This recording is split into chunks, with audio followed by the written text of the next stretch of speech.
საღამომშვიდობისა. ყოველთვის გამოირჩეოდა საქართველოს საკუთარი შვილების ჭამით. ეხლა მოდი ყანწიანი ტიპები ნუ შემოხდებით აქ და ნუ დამიწყებთ რა მკერდზე 3 ლიტრიანი ყანწების შემოლეწვას და საქართველო და ასე შემდეგ რა. გაიხსენეთ აი ეს პერიოდი 3 საუკუნის მანძილზე საკუთარ შვილებსაც ცოლ-შვილს რომ ყიდიდნენ და ძმისშვილებს რომ იპარავდნენ და რომ ყიდიდნენ მონების ბაზარში 3 საუკუნე 3 და მეფე სოლომონი რომ აღუდგა ამ ყველაფერს წინააღმდეგ საკუთარი დედა და კათალიკოსი იყო ვინც შეეწინააღმდეგა და ნუ დამიწყებთ ახლა იმას რა ქვია რა რომ ასე შემდეგ რა ეს made in Gruzia სტანურ სადღეგრძელოებს აი დღესაც შეხედეთ 37 წლებს გადავხედოთ ჯერ დღემდე კიდევ ბევრი დრო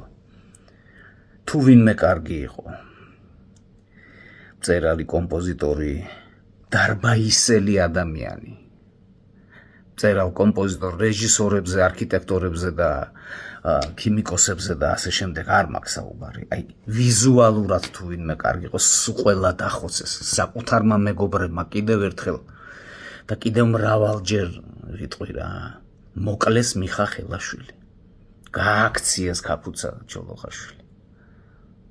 მაშინდელმა საქართველოს დღეს შეხედეთ რა ხდება საუკეთესო პატრიოტების ხედან ციხეში არაფრის გულისთვის იმიტომ რომ სამშობლო უყვართ უმრავლესობა არის ემიგრაციაში და კიდევ უფრო მეტს ჩალიჩობენ ეს გრუზინები რომ დაიჭირონ და გააქციონ ემიგრაციაში და აი თქვენ ვინც ჩუმად ხართ ხელფასის გულისთვის დამნაშავეები ხართ აი ზემოთ ჩამოთვლილ ცოდვებში ვიდრე აქამდე მოღოლებული სულ ყველა დამნაშავე ხართ ვინც დუმხართ ხელფასის გულისთვის